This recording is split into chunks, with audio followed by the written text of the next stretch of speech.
Olá, meu nome é Patrícia e bem-vindo à nossa jornada pelo livro de Ruth. No episódio anterior, passamos a maior parte do tempo introduzindo a estrutura e o caráter do livro de Ruth, lendo os versículos de 1 a 5, que vamos reler também. Aconteceu que nos dias em que os juízes governavam, houve uma fome na terra, e um certo homem de Belém, em Judá, foi peregrinar na terra de Moabe com sua esposa e seus 2 filhos. O nome do homem era Elimeleque e o nome de sua esposa Noemi, e os nomes de seus 2 filhos eram Malom e Quilion, efrateus de Belém, em Judá. Agora eles entraram na terra de Moabe e permaneceram lá. Então Elimeleque, marido de Noemi, morreu, e ela ficou com seus 2 filhos. Eles tomaram para si mulheres moabitas como esposas. O nome de uma era Orfa e o nome da outra era Ruth, e viveram lá cerca de 10 anos. Então ambos, Malom e Quilion, também morreram, e a mulher ficou desprovida de seus 2 filhos e de seu marido. Vimos então que esta bela história de amor gira em torno de uma única família judaica no tempo dos juízes. Um homem, sua esposa e 2 filhos fogem de uma fome na terra de Judá. A fome foi o resultado do julgamento de Deus sobre a terra por causa do pecado deles sob a aliança. Esta família, então, decide tentar escapar do julgamento de Deus, fugindo para o leste, para a terra dos inimigos de Israel. Mas eles não podem correr o suficiente para escapar da autoridade de Deus. E assim, durante os anos que passaram em Moabe, o pai e seus 2 filhos morreram, deixando a mãe e 2 noras que se casaram com os filhos enquanto estavam em Moabe, sozinhas. Todas as 3 mulheres agora são viúvas e estão desamparadas. Durante a nossa introdução à história, também aprendemos que o livro de Ruth contém camadas adicionais de significado. Em nossa história está embutida outra história que retrata Jesus como Redentor de Israel, bem como uma terceira história sobre os tempos finais que conta como o Senhor trará esta era a uma conclusão. Uma imagem é uma história profética que usa os personagens e circunstâncias de uma história para representar outro conjunto de personagens e eventos no futuro. Um personagem representa outro personagem no futuro. Uma situação representa outras circunstâncias futuras. As Escrituras estão literalmente cheias de imagens como esta. Por exemplo, Jesus nos disse que a história de Noé é uma imagem de como o mundo terminará. A história de Moisés segurando a serpente de bronze em um bastão retrata Jesus na cruz. Abraão levando Isaque ao topo da montanha em Gênesis 22 também é uma imagem de Jesus sendo sacrificado na cruz. E o Cordeiro da Páscoa é mais uma imagem. E se olharmos para todas as festas judaicas, são imagens de eventos relacionados à primeira vinda de Jesus ou à segunda vinda. Então, por que o Senhor cria essas imagens em sua palavra? Primeiro, porque elas nos ensinam sobre o significado de certos eventos. Quando você vê uma imagem por trás de eventos que aconteceram há muito tempo, como a Páscoa, elas nos ajudam a entender por que esses eventos precisavam acontecer. E esse significado sempre nos apontará para a história de Cristo. Em segundo lugar, as imagens são evidências da soberania de Deus, enquanto Ele move todos os eventos da história para alcançar um propósito comum. Basta considerar o que isso diz sobre o poder de Deus quando vemos Ele orquestrar os movimentos de pessoas, reis, exércitos e nações para criar estas imagens. Isso nos diz sem sombra de dúvida que todas as coisas existem para servi-lo e nos confirma a confiabilidade da palavra de Deus e o poder daquele que a escreveu. Então, voltando à nossa jornada pelo livro de Ruth, vamos começar uma história diferente. Como nossa primeira história, nossa segunda história também começa com uma esposa e o seu marido. Mas nesta história, o nome da esposa é Israel e o marido é Jeová.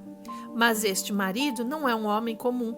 Nas Escrituras, Deus frequentemente se descreve como o marido de Israel e Israel como a sua esposa.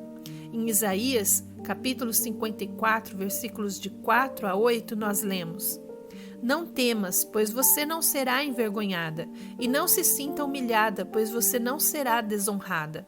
Mas você esquecerá a vergonha da sua juventude e a reprovação da sua viuvez. Você não se lembrará mais.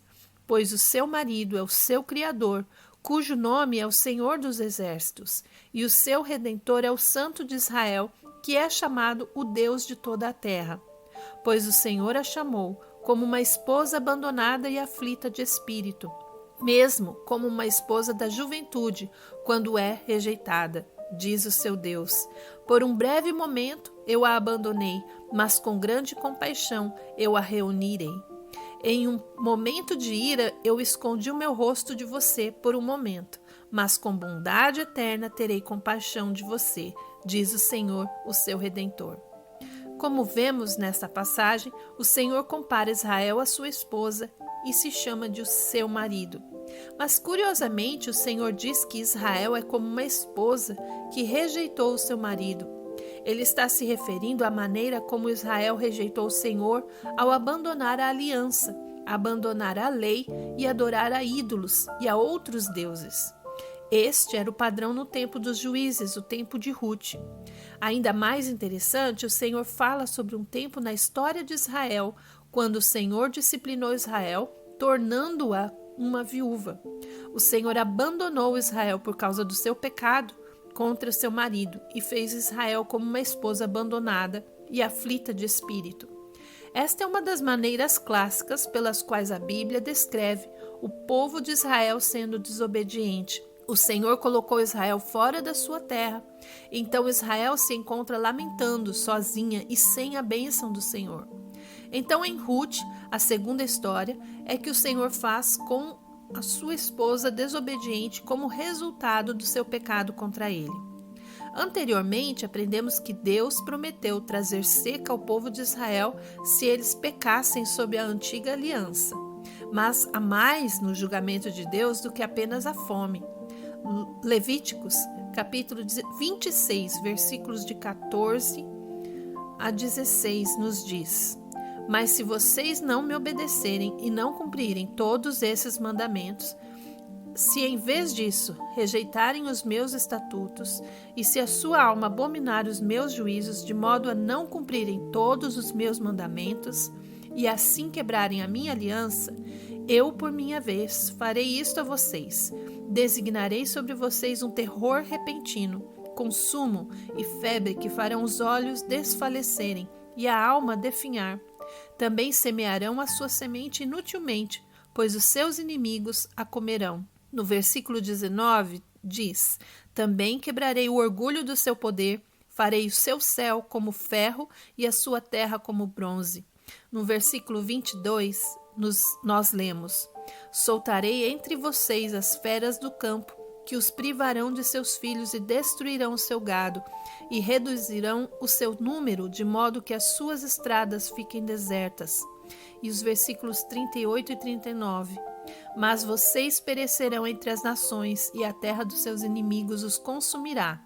Aqueles de vocês que restarem apodrecerão por causa da sua iniquidade nas terras dos seus inimigos, e também por causa das iniquidades dos seus antepassados.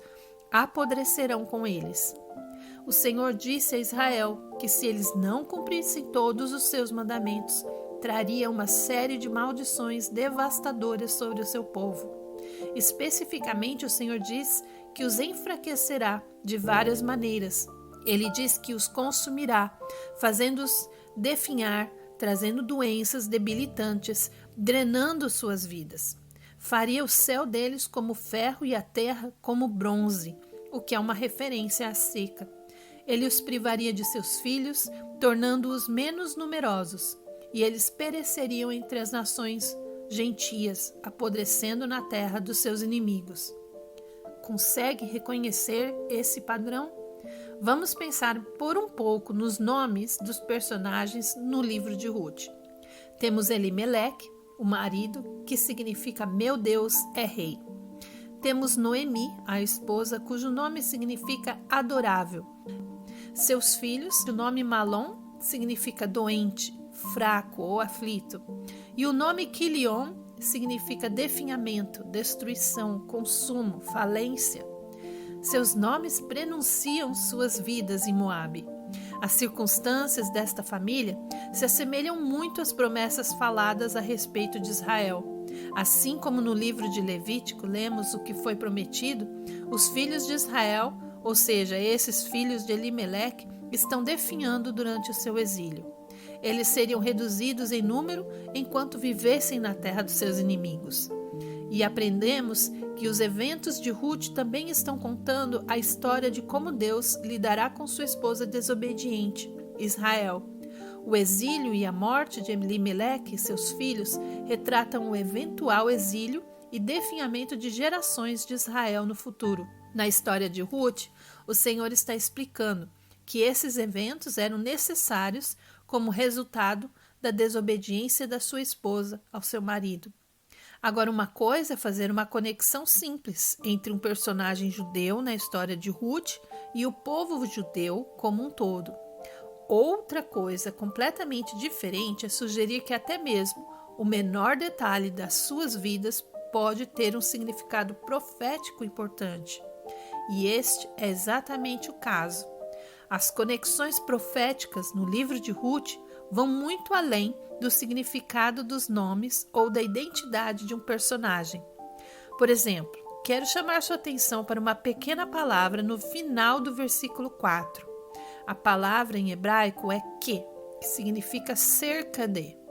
As escrituras são cuidadosas ao nos dizer que Noemi estava na terra de Moabe por cerca de 10 anos. Tenha em mente algo muito importante. A Bíblia é sempre exata. Cada palavra hebraica e grega nos manuscritos originais foram cuidadosamente escolhidas por Deus para um propósito e significado específicos. Então, quando vemos o autor usar o termo cerca de 10 anos, não é porque ele não sabia a data exata, mas porque a palavra cerca de adiciona um significado importante para a história e contribui para a imagem sendo criada a respeito de Israel. Como tenho certeza de que muitos de vocês já sabem, os números nas Escrituras são intencionalmente carregados de significado. E Deus orquestra eventos no mundo para alinhar com certos números. Ele faz isso para fornecer pistas importantes sobre os seus propósitos e planos, observando esses padrões cuidadosamente. Por exemplo, os primeiros 10 números têm significados nas Escrituras. O número 1, Aleph, representa unicidade, unidade, início. Exemplos: Gênesis, o primeiro livro da Bíblia, também é conhecido como o livro dos começos. O número 2, Bet, representa divisão, oposição, conflito, bênção, abundância, repetição, testemunho. Como exemplo, nós temos 2 grandes mandamentos, as 2 casas de Israel, 2 querubins sobre a arca da aliança, 2 anjos na entrada do Éden, 2 espias, Josué e Calebe, 2 naturezas nos seres humanos, a espiritual e a carnal. O número 3, Gimel, representa a trindade, força, sementes, árvores, frutos, revelação, ressurreição, equilíbrio, conselho. E como exemplo, nós temos o 3, sempre traz um sentido de harmonia. Sólido fundamento, 3 patriarcas. Ao terceiro dia, Jesus ressuscitou. 3 reis reinaram sobre o Israel unificado. 3 viagens missionárias de Paulo. Moisés era o terceiro filho, foi escondido por 3 meses. Haviam 3 líderes sobre o povo de Israel no deserto: Moisés, Arão e Miriam. O tabernáculo e o templo eram divididos em 3 seções. Também temos o número 4, Dalet, representa autoridade, domínio, a terra. Exemplos: terra, a terra e os 4 cantos, os 4 elementos. O tetragrama do nome de Deus contém 4 letras. O número 5, rei, representa graça, favor, serviço, crescimento. E como exemplo nós temos a Torá, que contém os 5 primeiros livros da Bíblia, dados a nós pela graça e misericórdia de Deus. Em Efésios 4:11 nós lemos sobre os 5 ministérios da igreja. Nós também temos o exemplo das 5 pedrinhas de Davi para enfrentar o Golias. 5 pães que alimentaram 5.000 homens. O número 6, Yei, representa imagem, homem, carne, trabalho, sacrifício, intimidade, conhecimento, julgamento, homem caído. O ser humano é um ser relacional, feito para se conectar. Cabe se perguntar com quem ou a quê. É o número da besta. O homem e a mulher foram criados no 6º dia da criação. Exemplos: os serafins têm 6 asas. O homem deve trabalhar por 6 dias. Leia deu a Jacó 6 filhos. O número 7, Zaim, representa descanso completo, estar maduro, ordem, estabilidade e santidade, perfeição espiritual. Como exemplo, nós temos os 7 dias da criação, 7 dias para a dedicação do templo, os 7 Espíritos de Deus, as 7 festas judaicas, 7 igrejas do Apocalipse, as 7 lâmpadas, os 7 selos, as 7 trombetas, as 7 taças, 7 olhos do Senhor. Jetro tinha 7 filhas. Naamã teve que se banhar no rio por 7 vezes para ser curado da sua lepra. A conclusão é perfeita. O arco-íris é uma refração de 7 cores. O 7º dia, Deus chamou de descanso. O número 8, Chet, representa novo começo. A circuncisão dos hebreus acontecia no 8º dia. Os sacerdotes do tabernáculo tinham que se consagrar por 7 dias completos e então no 8º dia podiam entrar no tabernáculo.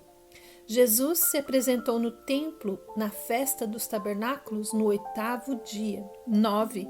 Tet representa visitação ou inspeção, julgamento. A visita ou inspeção no Velho Testamento pode resultar em salvação ou livramento, mas para os não crentes traz um resultado negativo, como no livro de Êxodos. Também temos o número 10. Yod representa testemunho, ordem divina sendo estabelecida, a lei. Temos como exemplo os 10 mandamentos. Noé era o 10º descendente de Adão. Na 10ª vez que Isaac é mencionado nas Escrituras, é quando ele foi levado para ser sacrificado no Monte Moriá, o que representa o sacrifício de Cristo na cruz, onde o julgamento da lei foi posto sobre ele. Então, como vemos, os números nas Escrituras têm significados profundos. Mas voltemos à nossa história de Ruth. Vamos dar uma olhada de perto nesse versículo. Ruth, capítulo 1, versículo 4. Os quais tomaram para si mulheres moabitas, e era o nome de uma Orfa e o da outra Ruth, e ficaram ali quase 10 anos. Noemi e sua família estavam vivendo em Moabe há cerca de 10 anos. A cerca de, ou quase, significa que eles estão lá há pelo menos 9 anos. 9 é o número que indica julgamento, visitação, que pode trazer salvação e livramento ou perdição. E dizer cerca de ou quase 10 sugere que o 10º ano se aproxima, mas ainda não chegou. É uma outra maneira de dizer que estamos saindo de um período de julgamento e entrando num ano de testemunho. A família de Noemi suportou um tempo de julgamento em Moabe, porque fugiram de uma fome durante o tempo dos juízes, um tempo de pecado. Deus os deixou lá por 9 anos para comunicar os seus propósitos soberanos em seu exílio. Eles foram exilados em julgamento por pecado, mas agora, por volta do 10º ano, as circunstâncias mudam e uma transição está começando. O período de julgamento de Deus está terminando para Noemi e o que resta da sua família. E a redenção, um novo testemunho se aproxima. E o próximo ano será um ano que testificará a fidelidade de Deus ao seu povo.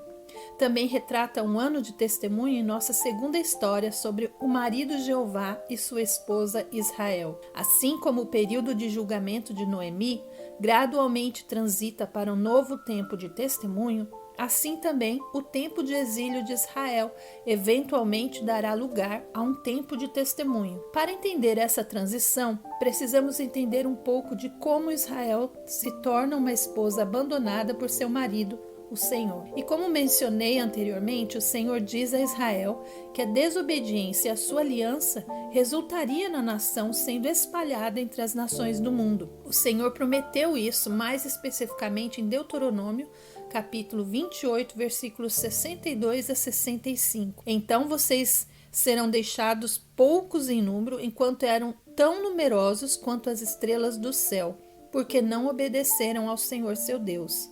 Acontecerá que, assim como o Senhor se deleitou em vocês para prosperá-los e multiplicá-los, assim o Senhor se deleitará em fazer vocês perecerem e destruí-los, e vocês serão arrancados da terra que estão entrando para possuir. Além disso, o Senhor os espalhará entre todos os povos, de uma extremidade da terra à outra, e de lá vocês servirão a outros deuses de madeira e pedra, que vocês ou seus pais não conheceram. Entre essas nações vocês não encontrarão descanso, e não haverá lugar de descanso para a planta do seu pé.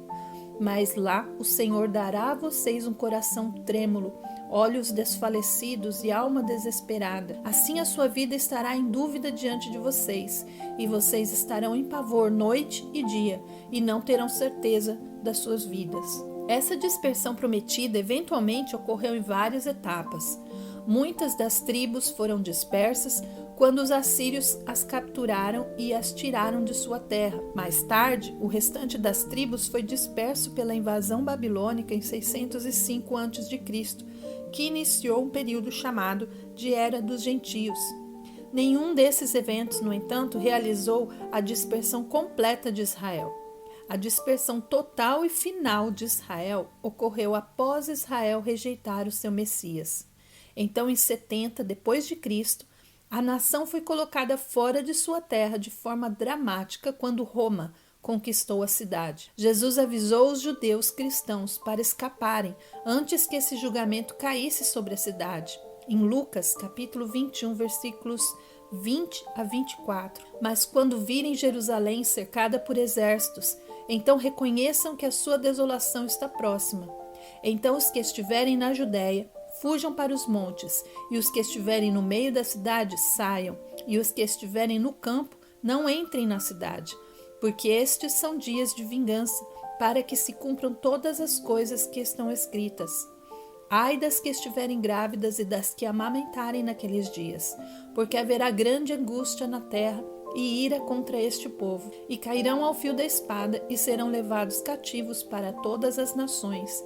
E Jerusalém será pisada pelos gentios, até que os tempos dos gentios se completem. Jesus deu àqueles que ouviriam as pistas necessárias para entender como escapar da destruição que estava por vir. Quando vissem Jerusalém cercada por exércitos, fujam. Jesus disse que viriam os dias em que o que estava escrito seria cumprido. E as coisas a serem cumpridas são as que lemos em Deuteronômio capítulo 28. Chegou a hora de Israel ser disperso como Deus prometeu, levado cativo para todas as nações, como Jesus disse.